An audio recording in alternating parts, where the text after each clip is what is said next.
আসসালামু আলাইকুম everyone, welcome করছি আমার চ্যানেল শাপলা টিউবে। সবাই কেমন আছেন? আই হোপ সবাই ভালো আছেন, সুস্থ আছেন। আলহামদুলিল্লাহ আমরাও ভালো আছি। তো আজকে ফ্রাইডে, তো ফ্রাইডে স্পেশাল একটা ব্লগ বানাতে যাচ্ছি, সেটা আপনাদের সাথে শেয়ার করব। আর আজকে হচ্ছে অনেক দিন পর একটা ব্লগ করতে যাচ্ছি। সত্যি কথা বলতে অনেক ব্যস্ত ছিলাম আমি, খুব বেশি বিজি হয়ে গেলে তখন আর ব্লগগুলো শেয়ার করতে পারি না। অবশ্য সবই শর্ট দেওয়া থাকে, তো সেগুলো যে একটু এডিট করে টাইম মতো পাবলিক করব সেটা করার সময় পাচ্ছি না। ইনশাল্লাহ আস্তে ধীরে করব। তো চলুন আজকে স্পেশাল ব্লগ কী হতে যাচ্ছে আপনাদের সাথে শেয়ার করি। আমি ঘুম থেকে উঠে গিয়েছি অনেক আগে, এখন অলমোস্ট 11টার বেশি বেজে গিয়েছে। তো হচ্ছে রান্নার প্রিপারেশন নিচ্ছি। আর এই যে এখানে দেখতে পাচ্ছেন অনেকগুলা আম, এখানে 10 কেজির বেশি হবে আম। গতকাল রাত্রে আমার হাজব্যান্ড নিয়ে এসেছিল, তো এটা বের করা হয়নি, নিয়ে এসেছিল একটা ভাইয়া গিফট করেছে, তো ওইটা বের করতে পারিনি সময় করে। আর এখন রান্নার প্রিপারেশন নিচ্ছি। তো কি রান্না করছি চলুন সেটা আপনাদেরকে দেখিয়ে দিই। এখন রান্নার প্রিপারেশনের জন্য এখানে আমি সব কিছু রেডি করে নিয়েছি। এই যে এখানে দেখতে পাচ্ছেন, এই যে মাংস রাখা আছে,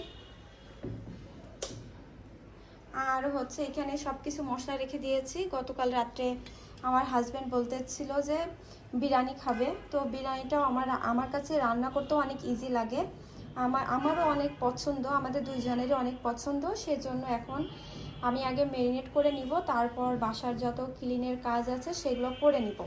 তো ম্যারিনেটটা কিভাবে করছি আপনাদের সাথে একটু শেয়ার করি।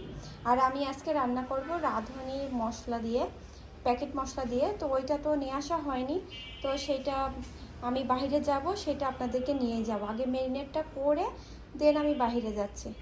তাহলে এখানে আগে শুরু করে দিই। আমি এখানে মশলা সবই রেখে দিয়েছি, এই যে।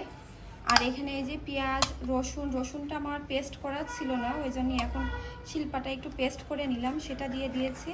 আর অল্প করে কিছু পরিমাণে পেঁয়াজ দিব, আর এই পেঁয়াজগুলো সবই ফ্রাই করে দিব। তো এখন এই যে এখানে আদা পেস্ট করা ছিল, সে আদা পেস্ট করে দিয়ে দিচ্ছি। আর যেহেতু এখানে আমার 1 কেজি পরিমাণ মানে গোশ আছে, সেই অনুযায়ী আমি এখানে মশলা দিচ্ছি। তো 1 টেবিল চামচ পরিমাণ করে আদা রসুন পেস্ট দিলেই হচ্ছে, ব্যাস। এইটা দিয়ে দিলাম। আর এখানে টক দই দিব। টক দইটা আমি আমার আন্দাজ পরিমাণ 2-3 টেবিল চামচ পরিমাণ হবে, এরকমটা দিয়ে দিচ্ছি, খুব বেশি দেওয়ার দরকার হবে না। আর টক দইটা না দিলে বিরিয়ানির টেস্টটা আসতে চায় না, সফট হয় না মাংসগুলা, সেই জন্য দিতে তো হবেই। তো দিয়ে দিলাম। আচ্ছা, এবার আমি হচ্ছে গুঁড়া মশলাগুলো দিব, একটু ওয়েট।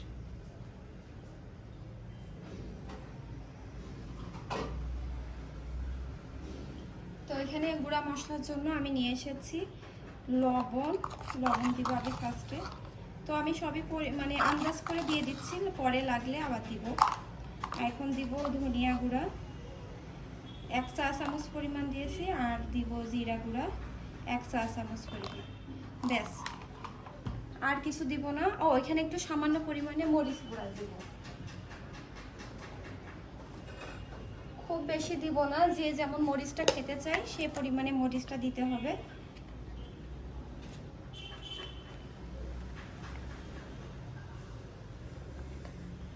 তো আমি এখানে আমার আন্দাজ মতো আমি মরিচটা দিয়ে দিয়েছি, খুব বেশি দিব না। দিয়ে এখন খুব ভালোভাবে এটা আমি মাখাবো। আর মাখানোর পরে অল্প একটু সয়াবিন তেল দিয়ে আমি এটা রেখে দিব। এখন আমি মাখিয়ে মিনিমাম আধা ঘন্টা থেকে 1 ঘন্টা মতো আমি এটা রেখে দিব। এটা আমি এখন খুব ভালো করে মাখিয়ে নেব। আর ম্যারিনেট করে যতক্ষণ রাখতে পারবেন মাংসের টেস্টটাও তত ভালো আসবে।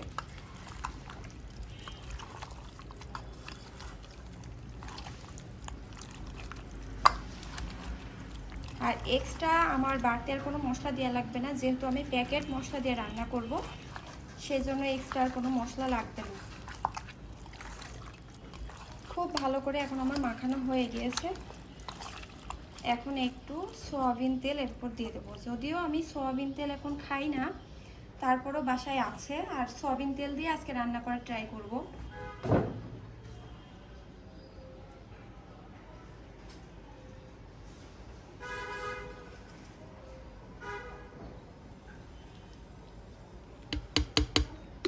অল্প পরিমাণে এই যে দিয়ে দিয়েছি, ব্যাস ম্যারিনেট করা হয়ে গেছে। পরে রান্নার সময় দেখাবো। আর আমি বাইরে যাচ্ছি, তো আপনাদেরকে নিয়েই দেখাচ্ছি যে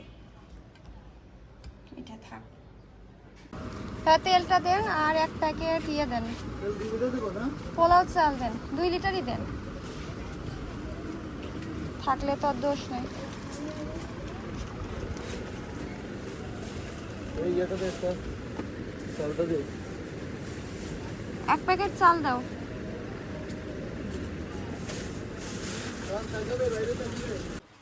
এখন ওই যে যাওয়ার পর এই তেলটা নিয়ে আসলাম, আর হচ্ছে পোলাও চাল আর যে বিরিয়ানি মশলা।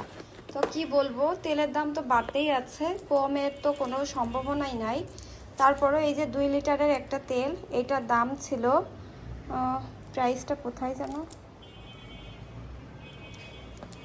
যাই হোক প্রাইসটা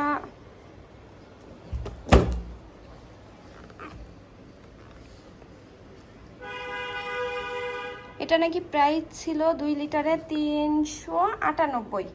তো উনি আমার কাছ থেকে 400 টাকায় রেখে দিয়েছে। তো কি অবস্থা দেখুন। এই যে এখানে আমি একটা বড় প্যান বসায় দিয়েছি, আর এই যে তেল দিয়ে দিলাম, আর আগে থেকে যে পেঁয়াজটা কুচি করে রেখেছিলাম দেখিয়েছিলাম আপনাদেরকে, সেটা দিয়ে দিয়েছি। আর এখন ব্রাউন কালার করে আমি ফ্রাই করে নিচ্ছি। আর এর ভিতরে আমি এক্সট্রা কোনো মশলা দিব না, ওই যে বলেছি প্যাকেট মশলা দিয়ে রান্না করব। আর ওটার ভিতরে তেজপাতা, লবঙ্গ, দারচিনি, এলাচ সব কিছুই দেওয়া থাকে। আর আমি যদি বাসার মশলা দিয়ে রান্না করতাম তাহলে আমি এর ভিতরে ওইগুলো অ্যাড করে দিতাম। আপনারা যখন প্যাকেট মশলা দিয়ে রান্না করবেন এইভাবে করবেন, খুবই ইজি প্রসেসে, মানে শর্ট টাইমের মধ্যে বিরিয়ানি রান্না করা হয়ে যাবে।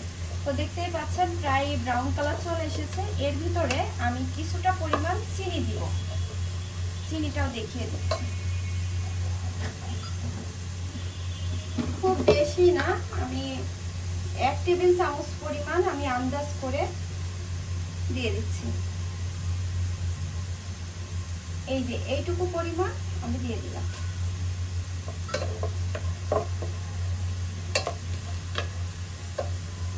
পেঁয়াজগুলো ব্রাউন কালার হয়ে গিয়েছে। এখন আমি ম্যারিনেট করা এই যে এইটা ঢেলে দিলাম।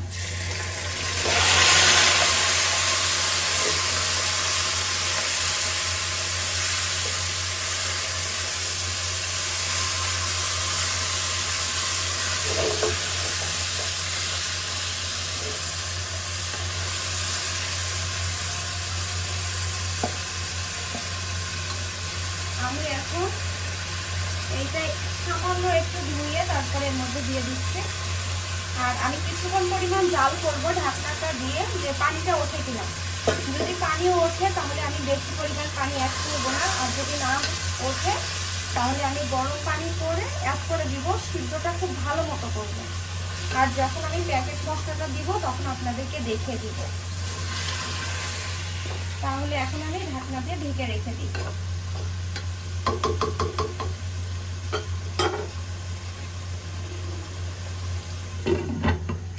ঠিক আছে, পরে আর পানি ওঠেনি, তো আমি আবার গরম পানি করে দিয়ে এই যে সিদ্ধ বসিয়ে দিয়েছি। এখন এই পর্যায়ে আমি এখন বিরিয়ানি মশলাটা অ্যাড করে দিব।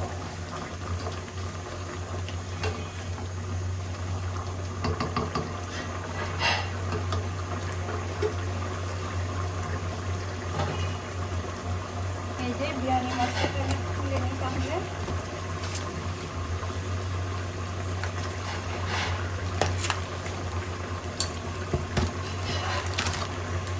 এটা 1 কেজি মাংসের জন্য পারফেক্ট, ওই জন্য পুরো প্যাকেটটাই আমি দিয়ে দেব।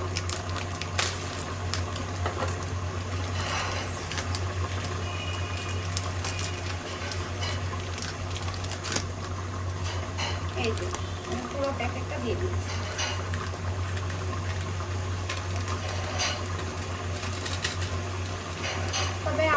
হয় যে আমি যখন বাসায় মশলাটা করে রান্না করি আমার কাছে ওইটা বেশি ভালো লাগে। তো প্যাকেট মশলাও খারাপ না, প্যাকেট মশলাও ভালো লাগে, মানে আমার পছন্দেরটাই আপনাদের সাথে শেয়ার করি।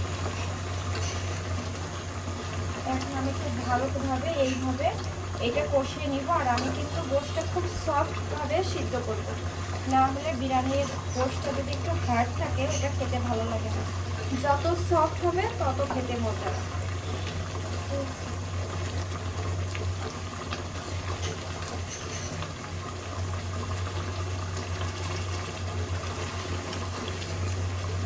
এখনো অনেকটা শক্ত আছে। আর আজকে ডেটটা কিন্তু বলা হয়নি, আজকে ফ্রাইডে হচ্ছে জুনের 3 তারিখ। তো আজকে এটা আপনাদের সাথে শেয়ার করি। এই যে দেখতে পাচ্ছেন উপরে তেল ভেসে উঠেছে। আর আমি কয়েকবার মানে 3 বার মেবি হচ্ছে গরম পানি করে আমি এটা খুব ভালো মতো সিদ্ধ করে নিয়েছি। আর এখন আর টাইম নেই, কারণ হচ্ছে আমার হাজব্যান্ড নামাজ পড়তে গিয়েছে। আজকে যেহেতু শুক্রবার, ওরাও নামাজ পড়ে এসেই খাবার দিতে বলে, সেজন্য আমি আর সময় নষ্ট না করে এখনই বিরিয়ানিটা বসিয়ে দিব। তো যেহেতু তেলটা ভেসে উঠেছে আর আমি এই ঝোলটা শুকাবো না, এখন আমি অন্য পাত্রে মাংসটা উঠিয়ে নিচ্ছি আর এই পাত্রে আমি বিরিয়ানিটা বসিয়ে দিব। আর আমি খুব ঝটপট মানে খুব ইজি প্রসেসে আমি বিরিয়ানিটা রান্না করি। জাস্ট আমি পানিটা দিয়ে ওর ভিতর চাউলটা দিয়ে দিব, আমার ভাজির কোনো ঝামেলা নেই। ঠিক আছে, তাহলে আমি অন্য পাত্রে এটা নামিয়ে নিই। যেহেতু আমি এই পাত্রে মাংস রান্না করেছিলাম সেজন্য অত বেশি ক্লিন করি নাই, আমি তাড়াহুড়ো করে দিয়ে দিচ্ছি। আর বাসায় ঘি একটু কম আছে, ওই জন্য আমি আজকে বাটার দিব। তো এই যে বাটারটা দিয়ে দিলাম। আর এই পানিটা যেই ফুটে উঠবে এর মধ্যে শুধুমাত্র একটু আচ্ছা ভুলেই গিয়েছিলাম, এর ভিতরে আমি মিল্ক দিব, এটাও জাল করে রেখেছি। একটু আগে থেকে জাল করে রেখে দিয়েছিলাম, এটা গরুর দুধ, এটা এখন দিয়ে দিচ্ছি। বাটারটাও দিয়ে দিয়েছি। এখন আর কাজ নাই, এখন যে এখনই বলক উঠে যাবে আমি শুধুমাত্র এর ভিতরে একটু লবণটা অ্যাড করে দিব। আমি এর মধ্যে কিছুটা পরিমাণ পাউডার মিল্কও দিব, কারণ পাউডার মিল্কের টেস্টটা অনেক বেশি ভালো আসে। ওই জন্য আমি 1 টেবিল চামচ পরিমাণ এই পরিমাণ আমি একটু দিয়ে দিচ্ছি। আর এটা ছিল ডানো পাউডার মিল্ক। তো বেশ এর ভিতরে আর কিছু করছি না, লবণও দেওয়া হয়ে গিয়েছে। আর হচ্ছে শুধু ফুটে উঠলেই এখন আমি চাউলটা ঢেলে দিব। যে বলক চলে এসেছে, আমি এই যে আগে থেকে ধুয়ে রাখা চাউলটা দিয়ে দিচ্ছি।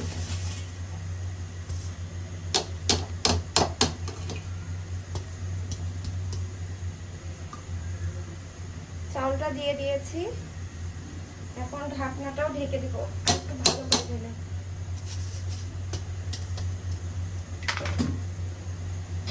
এর মধ্যে আমি 1 মুঠো কিশমিশ দিয়ে দিলাম।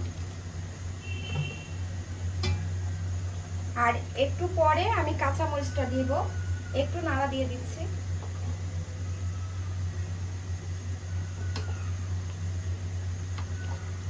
ব্যাস, এবার ওয়েট করব পানিটা গায়ে গায়ে চলে আসা পর্যন্ত।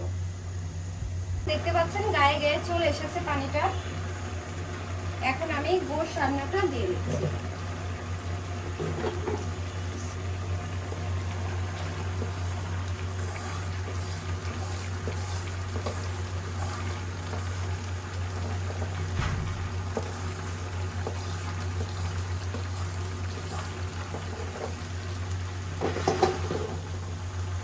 হালকা একটু মিশিয়ে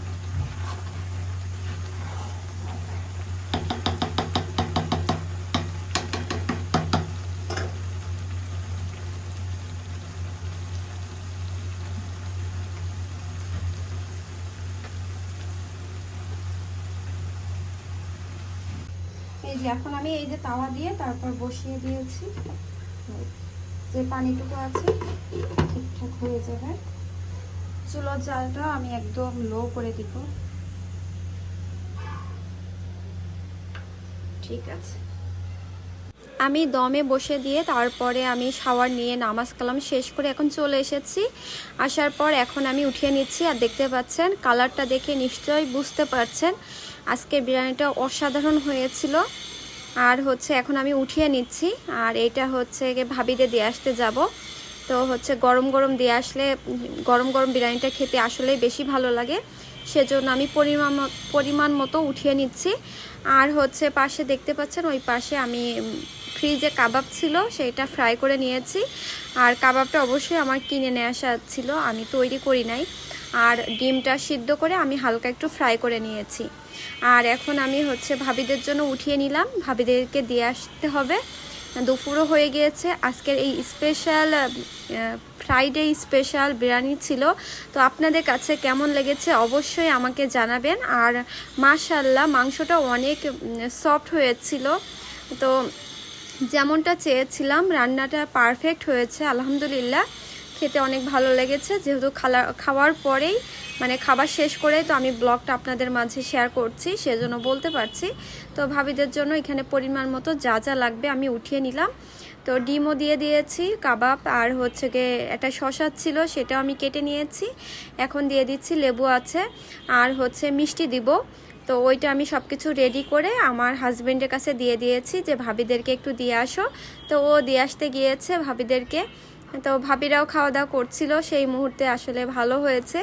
তো দিয়ে আসার পর এখন আমরা খেতে বসে গিয়েছি। তো আমার হাজব্যান্ড কোক নিয়ে এসেছিল, তো বিরিয়ানির সাথে একটু কোকটা হলে বেশি ভালো লাগে। আলহামদুলিল্লাহ আজকে ছিল আমার এই ব্লগটা এই পর্যন্ত ছিল।